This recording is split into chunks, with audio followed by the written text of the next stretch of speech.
2025 is here, and with that means lots more exciting The Producer Podcast content. Today, I'm excited to be bringing you a new highlights edition of the show as we sit down with our season 9 guest to talk about the topic of the season from season 9, which was social media and how producers use that, whether it's marketing their own projects or marketing themselves. So, without further ado, let's dive in and get started.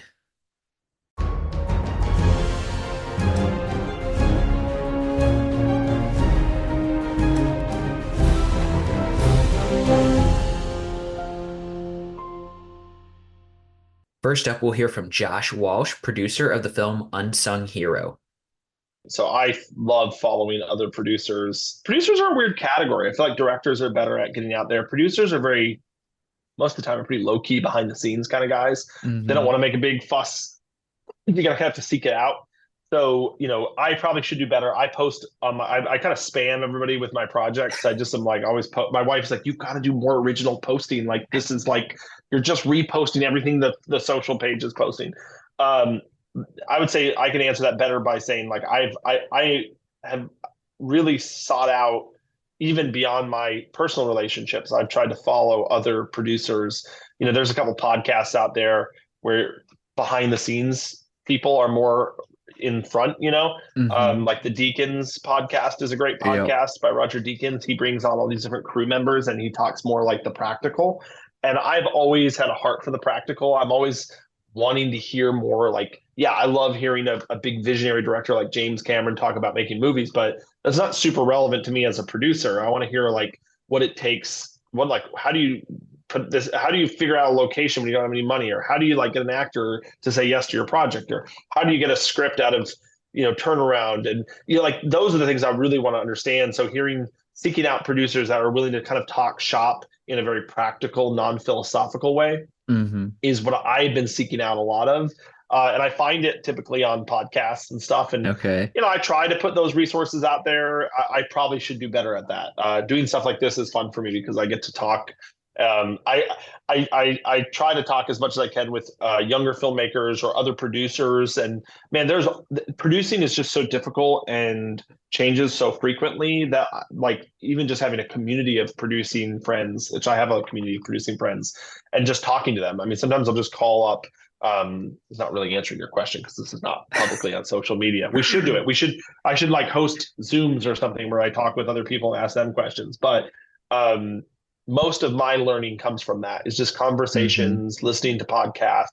There's a lot of great podcasts out there about the business. I'm always trying to stay really tuned into to understand the trends of what's going on globally so that I can make the best decisions for the movies that I'm working on. So there's a podcast called The Town, which is a great podcast that goes through kind of the day-to-day business of film. And they talk about movies that are coming out. That's more from a distribution and marketing side. Hmm. And listen to Deacon's podcast to hear about what he's going through. And I've just recently started really love to read books by current filmmakers talking about just what it takes to make movies.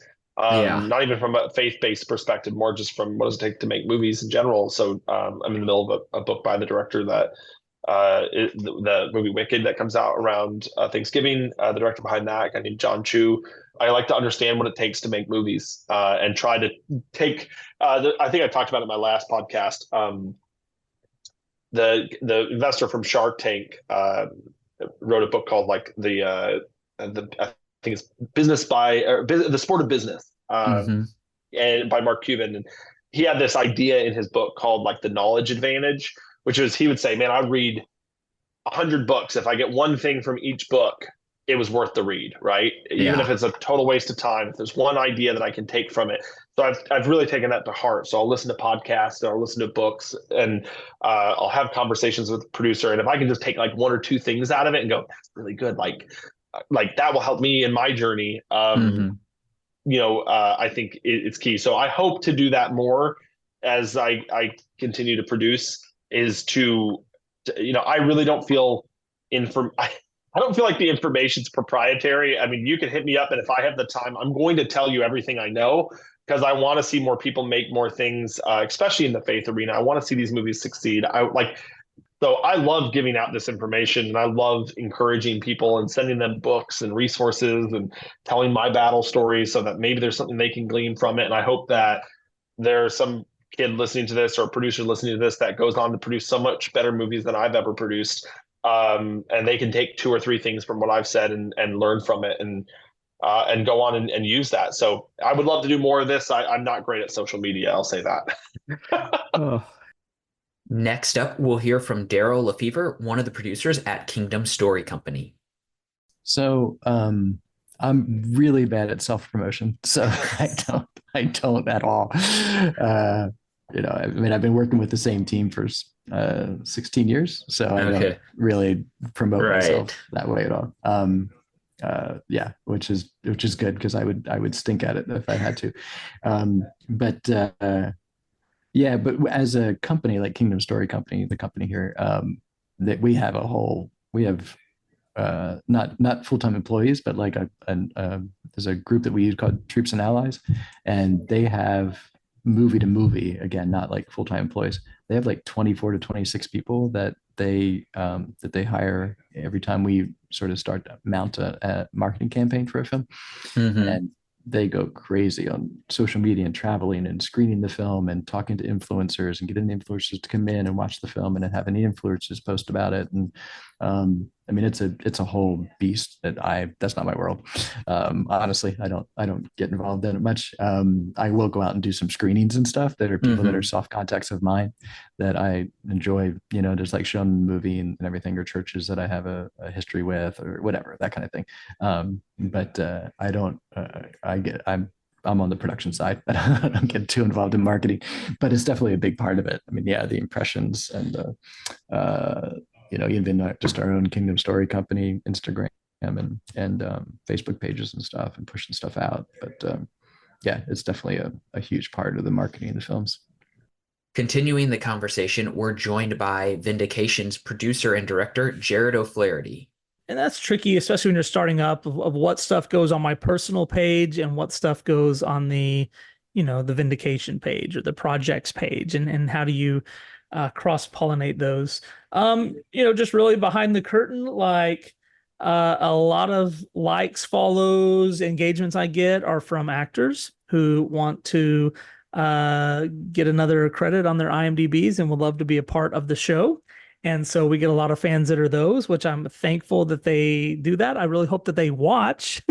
It's not just, oh, I want to be in the show, but I've never seen it, right? So there are a lot of those. The ones that I love the most to see are the people that start following, and I've never heard of them before. They're not like a third connection. They're not a relative. It's just like, I have no clue who this person is. And it's someone thousands of miles away who happened to find the show, and then they become such a fan that they want to follow it and just keep up to date with it. Or some of them will follow me. They're like, they looked up they enjoyed this show so much that it caused them to go look up the director and go follow him. So those moments for me are like, how cool is that to have that it's just like a compliment. It's a pat on the back. It's a attaboy sort of things that people would enjoy the show that much to do that. So I see those, and those people obviously on my personal page want to see the stuff that only the director would post. But then I also have like friends that are outside the film world that are like, I just want to see your kids and your family, not all the film stuff. So there's kind of a balance there of which one. And self-promotion is not something I'm a big fan of. I'd much rather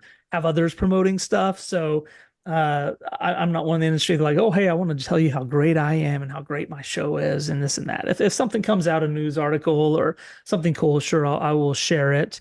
But mostly after many years of an episodic, most everybody who knows Jared knows about the show, and they've decided whether or not they're going to follow it or not. So there's not a whole lot of marketing I can do personally that will send people to the show at this stage. And again, that may be a difference between a feature film and a series, because a series has spanned years and years and years, whereas a movie may just be something that kind of lands and fizzle. I don't want to say fizzle, that sounds bad, but maybe the longevity of its lifespan isn't that of a series. And finally, rounding out this episode of the Producer Podcast Highlights, we have Brannon Hollingsworth of Brainy Pixel. That's a great question. So I have a personal opinion that I'll keep to myself. But so for us, social media as a company has been, it's a huge lift. First of all, it's a lot of work. And what we will tell people who are just getting into this industry, or they're just maybe creating an IP or a property that they want to promote on social media, is that understand what you're getting into, because it's kind of like a hamster wheel. And once you get on, you can't ever really get off, right? Mm-hmm. It's really hard to stop feeding the beast. I think the average life of a Twitter post or an X post is like 14 seconds, right? Wow. So, I mean, it's just crazy. So you have to start churning out information, and it's got to be engaging. It's got to be interesting to look at, interesting to read. It needs to be new.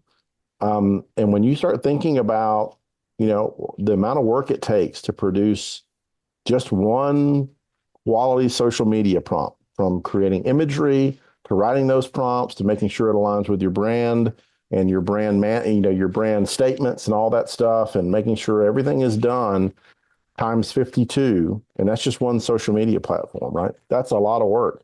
And then you multiply it times all the various social medias that are out there, and it becomes a mountain of work.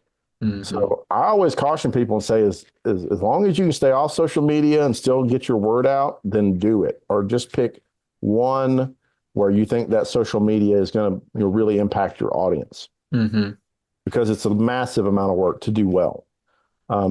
However, I can say for Brainy that social media has been a huge positive influence for us, for our company. Most of the work that we have gotten over the past 5 years has come from social media, from people seeing our work out on various platforms, contacting us via those platforms, not even through our own website, but through those platforms directly, being able to communicate and connect with people almost instantaneously via some of these platforms like Twitter, like Facebook.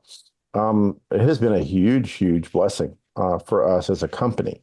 So it's kind of a double-edged sword. On one side, it's a huge amount of work. It's a huge amount of time and expense, because we want to do it really well. Yeah.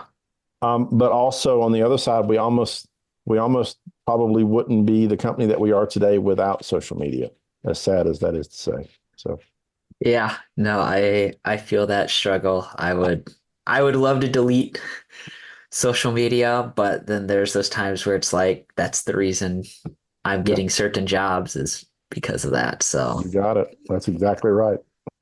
Now, what we do is we will analyze kind of how we're doing on a social media platform, and we may drop one off of our roster, because we've got accounts everywhere. Like I think recently we just dropped Minds, okay.